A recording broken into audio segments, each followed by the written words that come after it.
जी नमस्कार दोस्तों, एक बार फिर से स्वागत है आपके अपने चैनल मैथ लाइव 2.0 में, जहां हर दिन शानदार ट्रिक के साथ और एक बेस्ट अप्रोच के साथ प्रत्येक दिन मैथ सेक्शन का तगड़ा तगड़ा क्वेश्चन और तगड़ा तगड़ा ट्रिक के साथ हर क्वेश्चन को एक एक झटके में चटकाना सिखाया जाता है।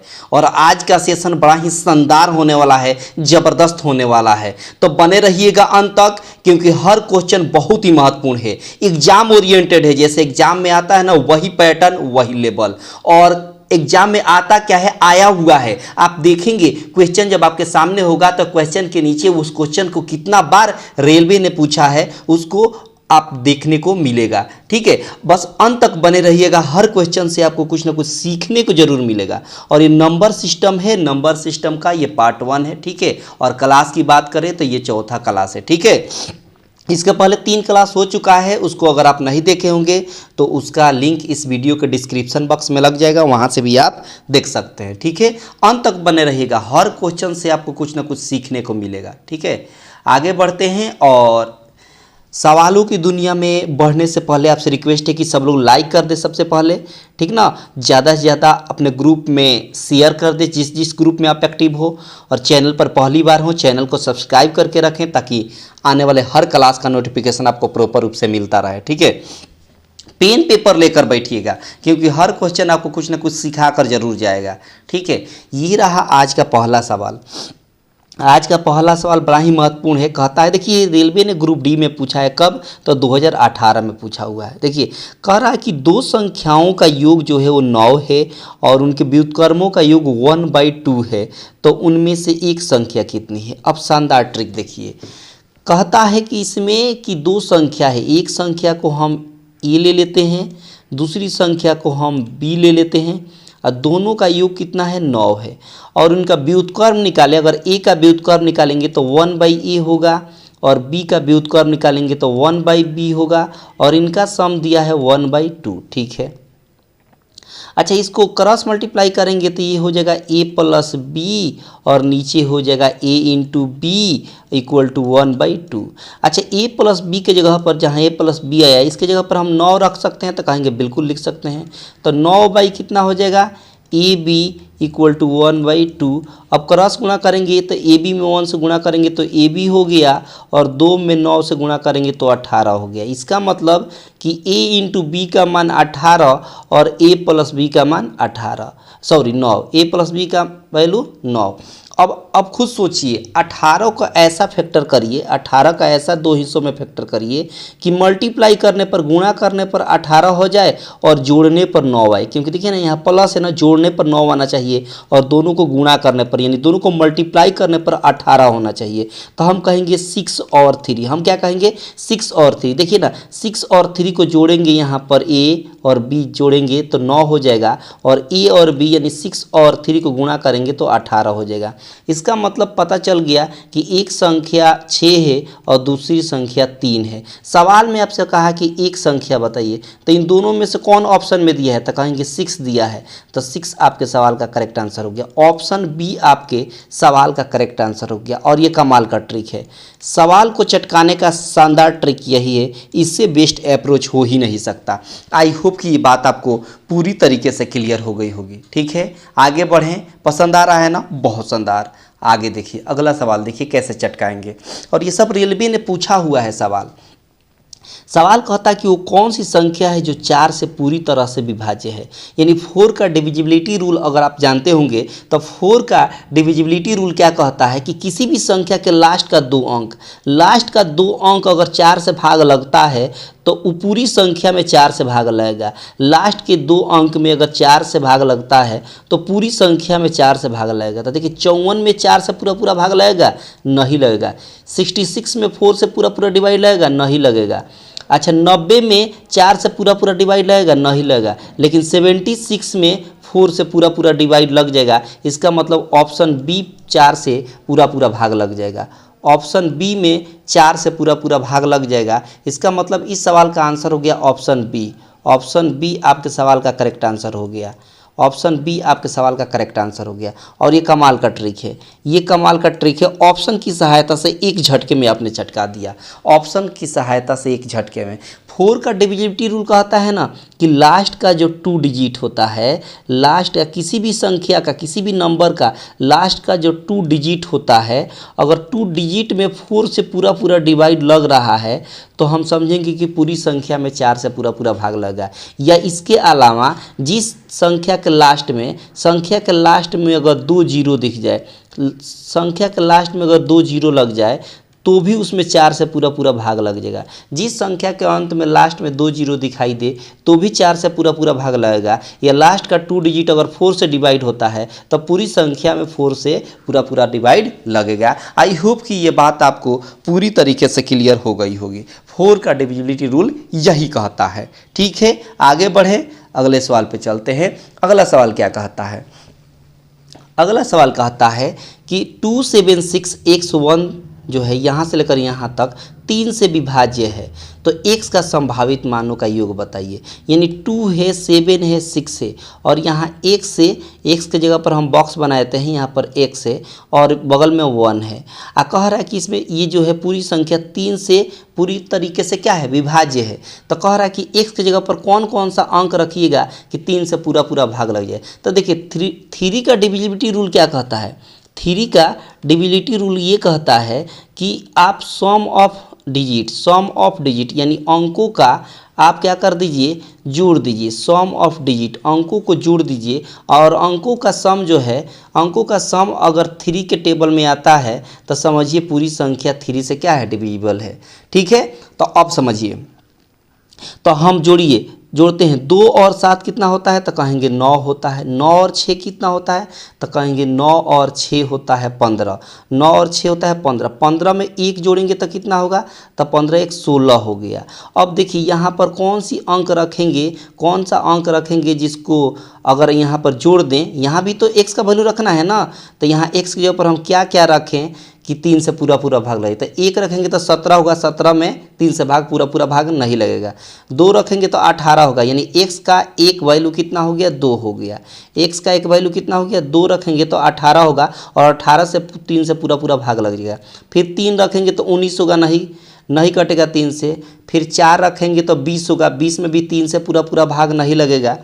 फिर आप कहेंगे 5 रखेंगे तो 16 और 5 कितना होता है? 16 और 5 21 होता है। 21 में 3 से पूरा पूरा भाग लग जाएगा, तो x का एक और मान आ गया कितना? 5। ठीक है, फिर 16 में 6 रखेंगे तो 16 6 22 होता है। 7 रखेंगे तो 16 7 23 होता है। 8 रखेंगे तो 24 हो जाएगा। 16 और 24 हो गया, तो 24 में भी 3 से पूरा पूरा भाग लगेगा, तो x का मान 8 भी एक हो गया संभावित मान। फिर 9 रखेंगे तो 16 9 25 होता है। बस यही रख सकते हैं, क्योंकि यहाँ एक ही डिजिट रखना है, एक ही अंक रखना है, तो एक अंकों की संख्या 1 से लेकर 9 तक होती है। तो हमने 1 से लेकर 9 तक संख्या रखा, तो 3 ही ऐसी अंक है जो x के जगह पर रखने पर यहाँ 3 से पूरा पूरा भाग लग रहा है इस संख्या में। तो इसका कहा है सम बता दीजिए, क्या बोला है? योग बताइए। तो 2 और 5 कितना होता है? 7 होता है। 7 और 8 कितना होता है? 15 होता है। और 15 आपके सवाल का करेक्ट आंसर। इसका मतलब इस सवाल का आंसर हो गया ऑप्शन बी। ऑप्शन बी आपके सवाल का करेक्ट आंसर हो गया। और ये कमाल का ट्रिक है, सवाल को चटकाने का सबसे शानदार ट्रिक यही है। आई होप कि ये बात आपको पूरी तरीके से क्लियर हो गई होगी। सवाल को चटकाने का सबसे आसान तरीका। ठीक है, आगे बढ़ते हैं। अगले सवाल पे क्या कहता है ये देखिए, कैसे चटकाएंगे, क्या अप्रोच रहने वाली है, देखिएगा। देखिए सवाल में कहता है सवाल में कि निम्नलिखित में से कौन सी संख्या 6 से विभाज्य है। निम्नलिखित में से कौन सी संख्या 6 से विभाज्य है? तो देखिए 6 से विभाज्य के लिए 6 का डिविजिबिलिटी रूल क्या कहता है? 6 का डिविजिबिलिटी रूल ये कहता है कि वैसी संख्या जिसमें 2 से भी भाग लग जाए और 3 से भी। 6 का फैक्टर करेंगे तो क्या मिलेगा? 2 × 3। तो हम ऐसी संख्या ढूंढेंगे जिसमें 2 से भी भाग लग जाए पूरा पूरा और 3 से भी पूरा पूरा भाग लग जाए। तो जिसमें 2 और 3 दोनों से पूरा पूरा भाग लग जाएगा, तो समझिए कि उसमें 6 से भी पूरा पूरा भाग लगेगा। तो दो का डिविजिबिलिटी रूल क्या कहता है? दो का डिविजिबिलिटी रूल ये कहता है, दो का डिविजिबिलिटी रूल ये कहता है कि जिस संख्या के लास्ट में 0 दिखाई दे, 2 दिखाई दे, 4 दिखाई दे, 6 दिखाई दे, 8 दिखाई दे, ये पाँचों में से जिस संख्या के लास्ट में ये पाँचों में से कुछ भी दिखाई दे तो समझ जाइए कि इसमें 2 से पूरा भाग लगेगा। इसका मतलब देखिए यहाँ 6 है, यहाँ 4 है लास्ट में, यहाँ लास्ट में 8 है और लास्ट में 0 है। इसका मतलब ये सब आ रहा है, इसका मतलब सब में 2 से पूरा भाग लगेगा। अब 3 का डिविजिबिलिटी रूल देख लीजिए। 3 का डिविजिबिलिटी रूल मैंने क्या बताया था अभी कि इसका सम ऑफ डिजिट जो है वो आपका 3 के टेबल में आना चाहिए। सम ऑफ डिजिट जो है वो 3 के टेबल में होना चाहिए, तो 3 से पूरा भाग लगेगा। तो जोड़िए 2 1 3 3 6 6 4 10 10 6 16 आ गया। 16 3 के टेबल में आता है? नहीं आता है, तो ये ऑप्शन नहीं होगा। जोड़िए 2 1 3 3 6 6 4 10 10 4 14, क्या 14 3 के टेबल में आता है? नहीं आता है, तो ये भी ऑप्शन नहीं होगा। यहाँ जोड़िए 2 1 3 3 6 6 4 10 10 8 18, 18 3 के टेबल में आता है? बिल्कुल आता है, तो ये आपके सवाल का आंसर हो जाएगा ऑप्शन बी। और ये कमाल का ट्रिक है, सवाल को चटकाने का शानदार ट्रिक यही है, बेहतरीन ट्रिक है, सबसे आसान और सबसे सरल तरीका यही है। ऑप्शन बी आपके सवाल का आंसर हो जाएगा। ऑप्शन बी आपके सवाल का सही आंसर हो गया। क्लियर हो गया ना? और आई होप कि आपको बहुत अच्छे से समझ में आ रहा होगा, क्योंकि बिल्कुल मैं आराम से आपको बता रहा हूँ। तो आप सीखते चलिए और अपने आप में प्रैक्टिस करते रहिए और हैबिट में लाइए हर सवाल को। आपके पास किसी भी पब्लिकेशन का बुक हो, आप क्वेश्चन को लगाइए, यकीन मानिए आपसे बनेगा। ठीक है, बने रहिए अंत तक, हर क्वेश्चन आपको कुछ ना कुछ सिखाकर जरूर जाएगा। अगला सवाल देखिए, और पसंद आ रहा है तो लाइक शेयर में कमी ना करें। अगला सवाल देखिए क्या कहता है? कहता है कि इनमें से कौन सी संख्या 9 से भाज्य है? तो 9 से भी भाज्य का भी वही रूल है, जो 3 का रूल है वही है। 9 का डिविजिबिलिटी रूल क्या कहता है, या 3 का डिविजिबिलिटी रूल क्या कहता है? वही है, सम ऑफ डिजिट। अगर सम ऑफ डिजिट 9 के टेबल में आता है तो पूरी संख्या 9 से पूरा भाज्य होगा। तो ऐड करिए, 2 और 9 11 होता है, 11 और 3 14 होता है, 14 और 9 21 होता है। तो क्या 21 9 के टेबल में आएगा? नहीं आएगा, तो ये ऑप्शन नहीं होगा। ठीक है, उसी तरह 1 और 7 8 होता है, 8 1 9 होता है, 9 3 12, 12 और 9 कितना होता है? तो 12 और 9 21 होता है। 21 भी 3 के टेबल में नहीं, 9 के टेबल में नहीं आएगा, तो ये नहीं होगा। यहाँ देखिए 1 और 9 कितना होता है? 10 10 2 12, 12 3 15, 15 और 9 कितना होता है? तो 15 और 9 होता है 24। क्या 24 9 के टेबल में आएगा? नहीं आएगा। ठीक है, अच्छा यहाँ देखिए 3 और 1 4, 4 और 2, मैंने 3 1 4 4 2 6 6 और 3 9 और 9 9 मिलकर 18 हो गया। इसका मतलब 18 जो है वो 9 के टेबल में आएगा, 18 जो है वो 9 के टेबल में आएगा। इसका मतलब ऑप्शन डी आपके सवाल का करेक्ट आंसर हो गया। अगर इनका सम 18 है और 18 9 के पहाड़े में आता है, 9 के टेबल में आता है, तो ये पूरी संख्या जो है वो 9 से भाज्य होगा, पूरी संख्या 9 से भाज्य होगा। मतलब ऑप्शन डी आपके सवाल का करेक्ट आंसर हो गया।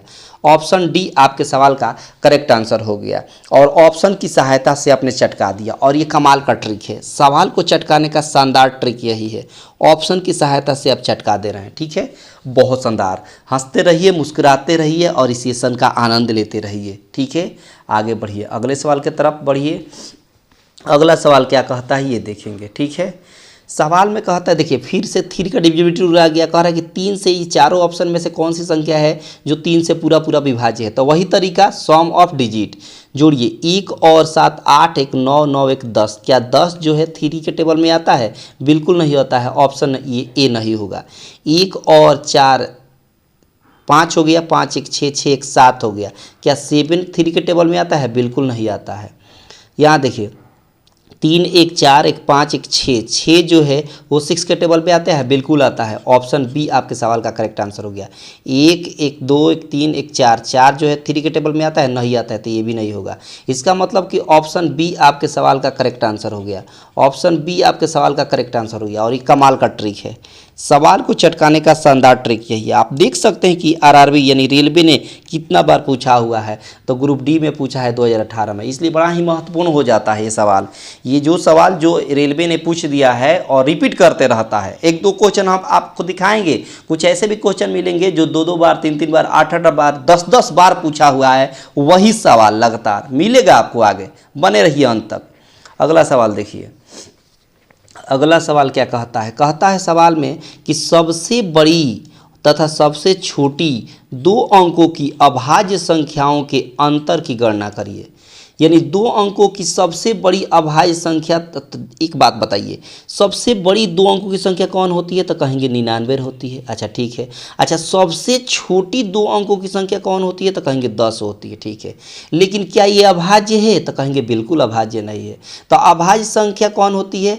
जो फैक्टर उसका करें तो या तो 1 आए, नहीं तो खुद संख्या है। जैसे हम कहें 3 अभाज्य है। क्यों है 3 अभाज्य? क्योंकि 3 को फैक्टर करेंगे तो 3 × 1 आएगा, तो इसका फैक्टर या तो 1 आएगा, नहीं तो इसका फैक्टर खुद वही संख्या आएगा। तो समझ जाइए कि वो क्या है? अभाज्य है। लेकिन वैसी संख्या जो उस खुद के अलावा कोई और भी फैक्टर आता हो, खुद के अलावा कोई और भी संख्या आता हो फैक्टर में, तो भाज्य होती है। लेकिन फिलहाल यहाँ अभाज्य की बात बोला है, तो 99 भाज्य है तो ये नहीं होगा। 98 भी भाज्य है, 97 अभाज्य है। 97 जो है दो अंकों की सबसे बड़ी संख्या है जो अभाज्य है। अच्छा, 10 जो है वो भाज्य है। 11 क्या हो जाएगी? सबसे छोटी संख्या दो अंकों की 11 जो है वो क्या हो जाएगी? अभाज्य हो जाएगी। तो अब बोला है दोनों का अंतर बता दीजिए, दोनों का अंतर बता दीजिए। तो यही 97 में से 11 घटा देंगे तो 86 आपके सवाल का करेक्ट आंसर हो गया।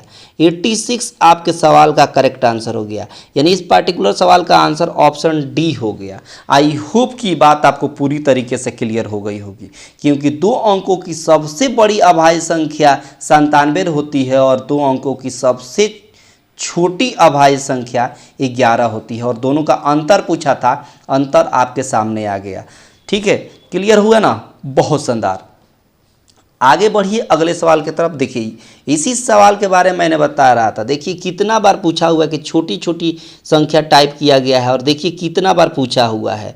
मैंने क्या बताया कि कुछ सवाल ऐसे हैं जो कई बार पूछा हुआ है। देखिए छोटी छोटी है, शायद आपको नहीं दिख रही होगी, लेकिन मैं पढ़ के बता देता हूँ कि दो अंकों की एक संख्या के अंकों का योग कितना है? 14 है। यदि उनमें से 36 जोड़ा जाए, यदि उनमें संख्या जो है 36 जोड़ा जाता है तो उसके अंकों का स्थान आपस में बदल जाते हैं, तो दोनों अंकों में से छोटी अंक कौन सी है ये बता देना है। अब ट्रिक देखिए। अच्छा, एक संख्या को x मानेंगे तो दूसरी संख्या कितनी हो जाएगी? अगर इकाई अंक 1 से तो दहाई अंक कितनी हो जाएगी? तो दोनों का योग 14 है, तो दहाई अंक हो जाएगी 14 - x। यानी एक संख्या x, दूसरी संख्या 14 - x। तो संख्या बराबर एक फार्मूला होता है 10 × दहाई अंक। दहाई अंक नहीं, 10 डिजिट। 10 डिजिट कितना है? तो कहेंगे 14 - x। अब प्लस इकाई अंक, इकाई अंक यूनिट डिजिट कितना है? x है। तो देखिए 140 हो गया। ठीक है, अब -10x हो गया और प्लस x हो गया। इसको सॉल्व करेंगे फर्दर तो 140 - 9x हो गया। ठीक है, ये संख्या आ गया। अब बोला कि यदि उनमें क्या करें? 36 जोड़ दें। इसी संख्या में 36 जोड़िए, यानी 140 - 9x जो है इसी में कितना जोड़ना है? आपको जोड़ देना है, इसमें 36 जोड़ देना है। अच्छा, जैसे ही 36 जोड़ते हैं तो संख्या जो है स्थान बदल लेता है, माने x चला जाता है 14 - x के पास, और 14 - 1 चला जाता है x के पास। यानी इकाई की जगह पर दहाई, दहाई की जगह पर इकाई। तो 10 × x हो गया और प्लस कितना हो जाएगा? तो 14 - x हो जाएगा। ठीक है, 14 - x हो जाएगा। अब हम क्या करते हैं यहाँ से कि यहाँ पर हो जाएगा 140 में 36 जोड़िए तो 6 हो गया, 14 3 हो गया 17, 176 हो गया। -9x = 10x और -x प्लस x कितना हो जाएगा? 10x और -x यहाँ है। 10x में से x जाएगा तो 9x हो जाएगा, और प्लस 14 है तो 14 रहेगा। ये 9x इधर आकर हो गया कितना? 18x हो जाएगा, और ये 14 इधर जाकर घटेगा तो 4 घटेगा तो 2 हो गया, 17 में से गया तो 16 हो गया। 18 नवा होता है 162, यानी x का वैल्यू 9 आ गया।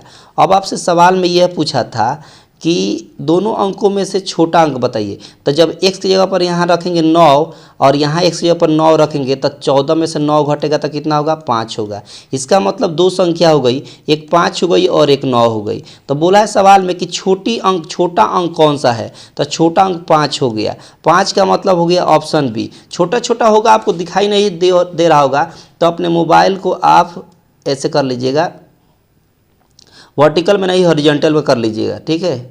हॉरिजॉन्टल में कर लीजिएगा अपने मोबाइल को, वर्टिकल में ऐसे देखेंगे ना तो छोटा छोटा ये सवाल दिखाई देगा, इसलिए अपने मोबाइल को ऐसे कर लीजिएगा, ठीक है। आई होप की बात आपको पूरी तरीके से क्लियर हो गई। और इतना महत्वपूर्ण है, आप देख सकते हैं, इतना महत्वपूर्ण है कि देखिए कई बार पूछा हुआ है, कई बार देख सकते हैं, बहुत ही महत्वपूर्ण है, लगातार पूछा हुआ है, ठीक है। इसीलिए मैं कह रहा था कि कुछ सवाल आपको ऐसे देखने को मिलेंगे जो कई बार पूछा हुआ है, अनगिनत बार, इसलिए आप बने रहिएगा क्योंकि हर सवाल रिपीट करता है रेलवे, ठीक है, इसलिए अंत तक बने रहिए। अगला सवाल कहता है कि किसी शहर की जनसंख्या उसके 5वें भाग से 5000 अधिक है, तो शहर की जनसंख्या को हम x मान लेते हैं। शहर की जनसंख्या को हमने क्या मान लिया, x मान लिया, और इसका 5वां भाग अगर निकालिए तो इसी x का 5वां भाग क्या होगा, x/5। अब बोला है कि 5वें भाग से कितना अधिक है, 5000 अधिक है, तो 5000 हमने ऐड कर दिया, ठीक है, बहुत सुंदर। अब ये x/5 इधर जाएगा तो माइनस में हो जाएगा, तो x - x/5 इक्वल टू हो गया 5000, ठीक है जी, बहुत सुंदर। 5x हो जाएगा, गुना करेंगे तो 5x में से x घटेगा तो 4x हो गया, 4x/5 हो गया इक्वल टू हो गया 5000 हो गया। अच्छा 4 से काटेंगे इधर तो 4 1 जा 4, 4 2 जा 8, 4 5 जा 20, ऐसे हो गया। 5 इधर जाकर मल्टीप्लाई हो जाएगा, मतलब x का वैल्यू हो जाएगा कितना, तो 0 हो गया, 5 5 जा 25 हो गया, और 12 5 60, 60 2 62 हो गया। इसका मतलब कि 6250 यानी शहर की जनसंख्या टोटल कितनी है, तो कहेंगे 6250, यानी ऑप्शन सी आपके सवाल का करेक्ट आंसर हो गया। ऑप्शन सी आपके सवाल का करेक्ट आंसर हो गया। आई होप कि ये बात आपको पूरी तरीके से क्लियर हो गई होगी, ठीक है। आगे बढ़ें, अगले सवाल पे चलिए। अगला सवाल क्या कहता है बखूबी आप देखेंगे। कहता है कि राजीव को अंग्रेजी में अंकगणित में मिले अंकों के 1/3 है ना अंक मिले, यदि उसे दोनों विषयों में कुल 128 अंक मिले हों तो उसे अंकगणित में कितने अंक मिले थे। अब ट्रिक देखिए, एक तरफ अंग्रेजी है और एक तरफ कितना है, मैथ है, ठीक है।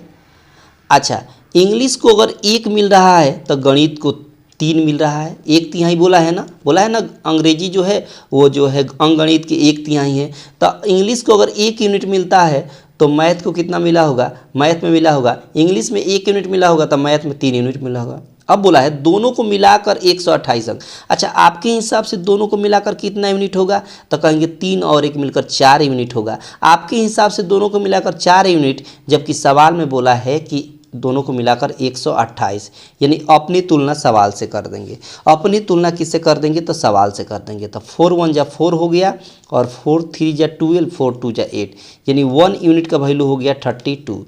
अब सवाल में ये कहा कि अंकगणित में कितने अंक मिले, तो अंकगणित का कितना है 3 यूनिट। तो जब 1 यूनिट का वैल्यू 32 तो 3 यूनिट का वैल्यू कितना हो जाएगा, तो इसी 32 से हम इसमें मल्टीप्लाई कर देंगे, तो 3 2 जा 6 हो गया, 3 3 जा 9 हो गया, यानी 96 हो गया। तो गणित में कितना अंक मिला होगा, तो 96 मिला होगा, और यही आपके सवाल का सही आंसर हो गया। ऑप्शन ए आपके सवाल का करेक्ट आंसर हो गया। ऑप्शन ए आपके सवाल का करेक्ट आंसर हो गया। आई होप कि बात आपको पूरी तरीके से समझ में आ गई होगी, और सवाल को चटकाने का ये कमाल का ट्रिक है, सवाल को चटकाने का कमाल का ट्रिक है, ठीक है। पसंद आ रहे हैं ना, बहुत मज़ा आ रहा होगा, क्योंकि सवाल को चटकाने का इससे बेहतरीन तरीका हो ही नहीं सकता, ठीक है। आगे बढ़ते हैं अगले सवाल की तरफ। क्या कहता है ये देखिए, ये सवाल कितना महत्वपूर्ण है, कई बार पूछा हुआ है, देख सकते हैं ना, रेलवे ने लगातार पूछा है सवाल, इसीलिए बड़ा ही महत्वपूर्ण सवाल हो जाता है। सवाल कहता है कि एक विद्यालय में 200 विद्यार्थी हैं, टोटल 200 विद्यार्थी हैं, ठीक है, जिनमें से 3/10 भाग लड़के हैं और विद्यालय में लड़कियों की संख्या बताइए। देखिए ये जो नीचे वाली संख्या होती है ना, इसको हम टोटल मान लेते हैं, टोटल हम मान लेते हैं कि 10, टोटल हम मान लेते हैं कि 10 विद्यार्थी हैं। 10 में से 3 भाग जो है, 3 हिस्सा जो है वो लड़का है, बॉय, और एक तरफ गर्ल। तो 3 जो हिस्सा है वो लड़का है, तो जाहिर सी बात है कि 10 में से जब 3 लड़का है तो 7 यूनिट लड़की होगी यानी गर्ल्स होगी। अब लड़कियों की संख्या बताना है यानी गर्ल्स की, तो टोटल कितना है 200, यानी 10 यूनिट का वैल्यू कितना है 200, 10 यूनिट का वैल्यू कितना है 200, तो 1 जीरो से 1 जीरो कटेगा तो 1 यूनिट का वैल्यू कितना हो गया 20 हो गया। तो जब 1 यूनिट का वैल्यू 20 हो गया तो आपसे कहा है कि विद्यालय में लड़कियों की संख्या बताइए, तो लड़कियों का कितना यूनिट है, तो कहेंगे 7 यूनिट है। तो जब 1 यूनिट का वैल्यू 20 तो 7 यूनिट का वैल्यू कितना हो जाएगा, इसी 20 से गुणा कर देंगे तो 7 दूना 14 140 हो गया।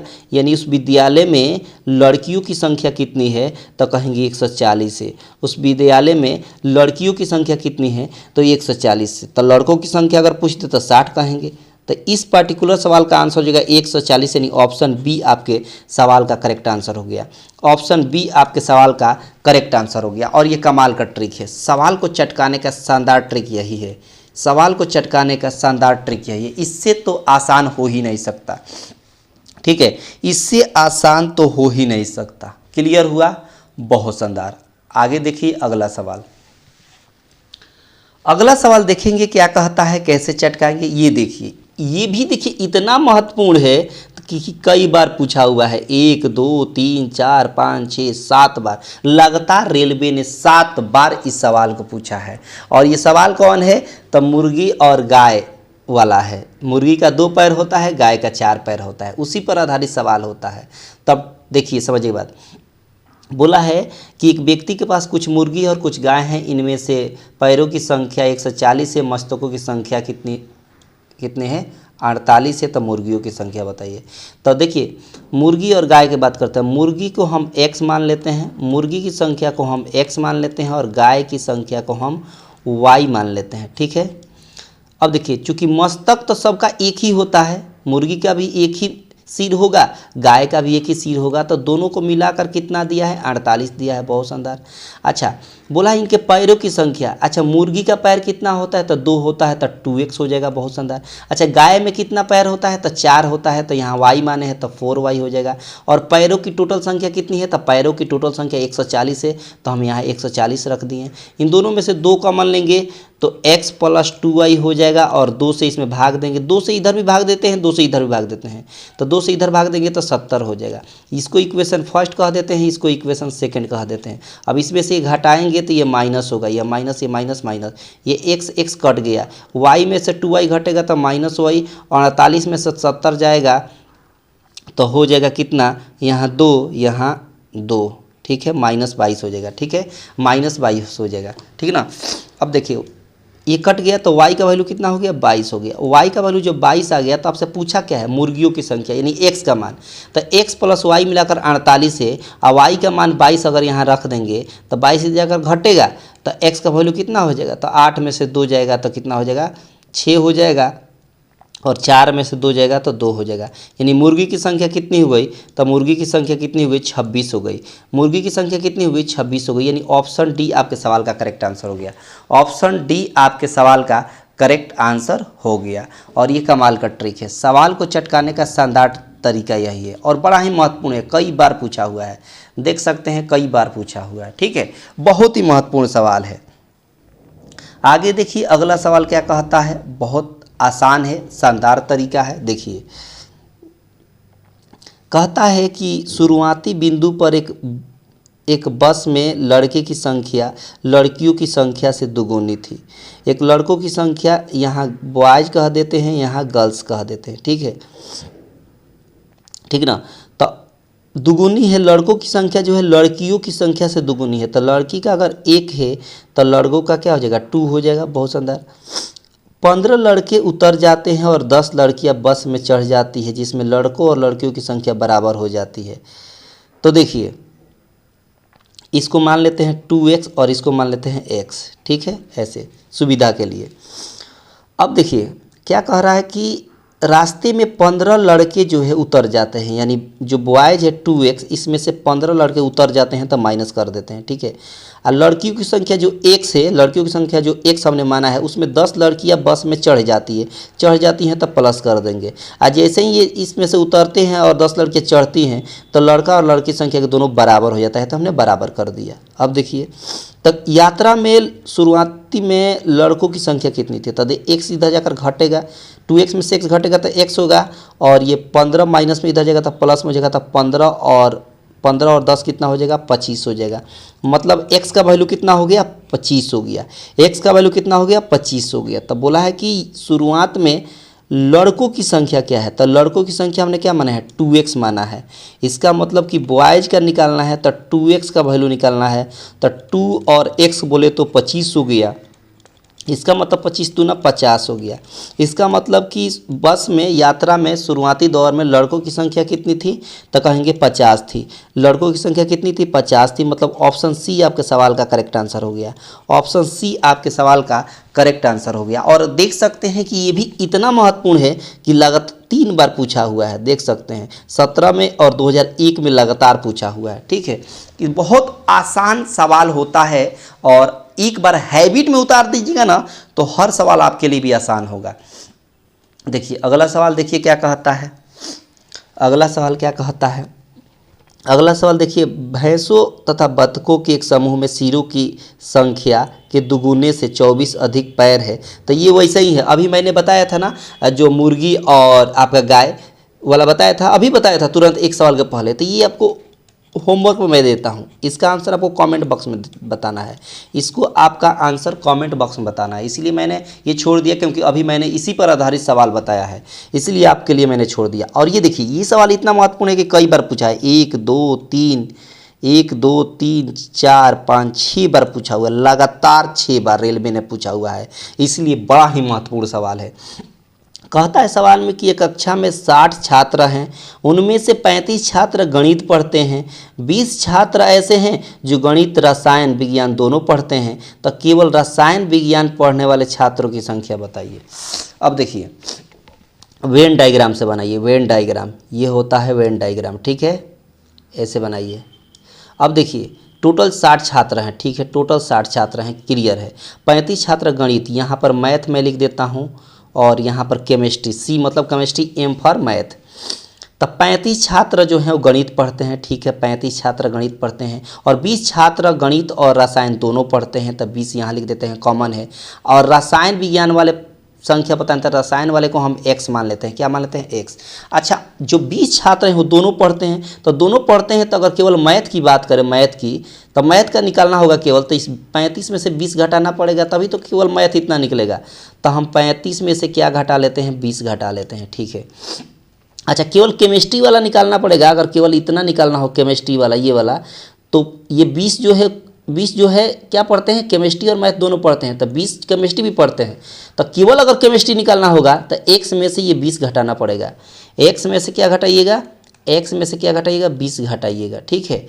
और प्लस में क्या है, 20 जो है दोनों पढ़ते हैं, तब 20 भी ये जोड़ देंगे। आई टोटल मिलाकर किसके बराबर है, 60 के बराबर है, क्योंकि 60 टोटल विद्यार्थी पढ़ते हैं। छात्र टोटल कितने हैं, 60 है। अब देखिए, ये प्लस का 20 माइनस का 20 कैंसिल हो गया। अब देखिए यहाँ पर देखिए x बच गया, तो x लिखेंगे। अच्छा, यहाँ पर 35 माइनस 20 का मतलब क्या हुआ, तो कहेंगे 35 माइनस 20 का मतलब 15 हो गया, और इक्वल टू 60 हो गया। और इधर x का वैल्यू निकालेंगे तो ये 15 इधर जाकर माइनस हो जाएगा, तो 60 में से 15 जाएगा तो कितना हो जाएगा, 45 हो जाएगा। कितना हो जाएगा, 45 हो जाएगा। कुछ गलत तो नहीं हुआ है, कुछ गलत तो नहीं हुआ है, ऑप्शन में तो नहीं दिखा रहा है, कुछ देख लीजिए, गड़बड़ तो नहीं हुआ है, यह सवाल में ही गलती तो नहीं हो गई है। टोटल 60 छात्र हैं, उनमें से 35 छात्र गणित पढ़ते हैं, और 20 छात्र है जो रसायन और गणित दोनों पढ़ते हैं। तो रसायन और गणित 20 है, केवल रसायन वाले छात्रों के x का मान निकालना है, तो ये हो जाएगा 35 माइनस x, अब प्लस ये हो जाएगा x माइनस 20, और प्लस 20 भी हो जाएगा, ठीक है। अब यहाँ पर प्लस का 20 माइनस का 20 कैंसिल हो गया, यहाँ पर x हो गया, ठीक है। और यहाँ पर 35 में से 20 घटेगा तब 15 हो जाएगा, और इक्वल टू 60 है, इधर जाकर घटेगा तब 45 होगा, एक बार आप देख लीजिएगा, मेरे ख्याल से 45 आ रहा है। एक बार आप लोग इसका आंसर करिएगा कमेंट बॉक्स में, ठीक है। एक बार आप लोग इसका आंसर करेंगे कमेंट बॉक्स में। मेरे ख्याल से तो 45 आ रहा है, ठीक है। ये सवाल का आंसर हो रहा है, ठीक है। एक बार आप लोग देख लेंगे और इसका आंसर आपको कमेंट बॉक्स में कर देना है, अगर आपको बेहतर लगे तो। इससे अलग आपका आंसर आता हो तो उसका आंसर आप कमेंट बॉक्स में करेंगे, ठीक है। फिलहाल मैं इसको देख लूँगा, ठीक है। आगे देखिए, अगला सवाल देखिए क्या कहता है। कहता है कि ऊँटों के एक झुंड का 1/4 जंगल में देखा गया, झुंड के वर्गमूल का दुगुना पहाड़ों पर चला गया और 15 ऊँट जो है नदी के किनारे देखे गए। तो बताइए कुल ऊँटों की संख्या। तक शेष 15 ऊँट नदी के किनारे देखे गए। तो ऊँटों की संख्या को हम x मान लेते हैं। ऊँटों की संख्या को हम टोटल क्या मान लिए, x मान लिए। अब ऊँट में का 1/4 जो है, चौथा x का चौथा हिस्सा क्या हो जाएगा, x/4। ये कहाँ चले गए, जंगल में चले गए। जो झुंड था x, यानी x जो झुंड था उसका वर्गमूल का दुगुना, तो इसका वर्गमूल निकालेंगे तो √x और दुगुना करेंगे तो 2 हो जाएगा, 2√x हो जाएगा। पहाड़ों पर चले गए, ठीक है। अब प्लस शेष 15 ऊँट नदी के किनारे चले गए, तो टोटल किसके बराबर हो रहा है, तो टोटल झुंड के बराबर। टोटल झुंड कितना था, x के था, x के बराबर हो गया। अब इसके वैल्यू निकाल देना है। तो देखिए ये इधर जाएगा, ठीक है, झुंड के वर्गमूल का दुगुना, पहाड़ों पर चले गए, ठीक है। ये इधर जाएगा तो ये हो गया 2√x + 15 और इधर जाएगा तो x - x/4 हो गया, ठीक है। यहाँ पर सॉल्व करेंगे तो 3x/4 हो गया और यहाँ पर हो गया कितना, तो 2√x + 15 हो गया, ठीक है। अब यहाँ पर सब कुछ सही है इसमें, क्योंकि x का चौथा हिस्सा निकालेगा तो x/4 होगा जो जंगल में चले गए। झुंड के वर्गमूल का दुगुना करिए तो x, झुंड कितना माने हैं, x माने हैं, तो x का वर्गमूल कितना होगा, √x होगा और दुगुना है तो 2 से गुणा कर दें। ये यहाँ तक सही है। अब इसमें क्या करते हैं कि 4 से इधर मल्टीप्लाई कर देते हैं तो 3x = 4, 2 × 8√x हो गया और यहाँ पर 15 × 4 = 60 हो गया। अब ज़्यादा से ज़्यादा दोनों तरफ x² करेंगे, इधर भी x² करेंगे और इधर भी x² करेंगे, दोनों तरफ वर्ग करेंगे और तब x का मान निकालेंगे। तो फैक्टर होगा, शायद मेरे ख्याल से फैक्टर होगा, तो 9x² हो गया यहाँ से, ठीक है। यहाँ हो गया a + b का होल x², a + b का होल x² कर देंगे तो a + b का होल x² करते a² करेंगे तो 64x हो जाएगा, b² करेंगे तो 60 का x² 36 हो जाएगा, 3600 हो जाएगा। अब प्लस 2ab करेंगे तो 2ab का मतलब 8 दूना 16, 16 छक 96 हो गया, 960 हो गया, √x हो जाएगा, ठीक है, 2ab में। तो ये बड़ी ही लंबा जाएगा, ठीक है, बहुत ही लंबा जाएगा। तो इसलिए मैं जो है कि क्या करता हूँ, इसको ऑप्शन की सहायता से जाता हूँ। क्यों, ऑप्शन की सहायता से मेरे ख्याल से ये हो जाएगा, ऑप्शन की सहायता से ये जल्दी बनेगा, ठीक है। ऑप्शन की सहायता मैं ले लेता हूँ। कहता है कि इसमें टोटल ए ऑप्शन लेते हैं, मैं 60 पहले लेता हूँ, पहले ए ऑप्शन लेता हूँ 60, ठीक है। बोला है कि इसका चौथा हिस्सा जंगल में चला गया, इसका चौथा हिस्सा कितना होगा, तो 4 से भाग देंगे, चौथा हिस्सा इसका हो जाएगा 15, ठीक है। ये जंगल में चले गए, जंगल में चले गए और झुंड के वर्गमूल का, अच्छा टोटल। अब देखिए ट्रिक से चटकाइए, ट्रिक से चटकाएंगे, बहुत शानदार तरीके से चटक जाएगा, ठीक है, क्योंकि पहला प्रोसेस जो था बड़ा ही लेंदी था, ठीक है।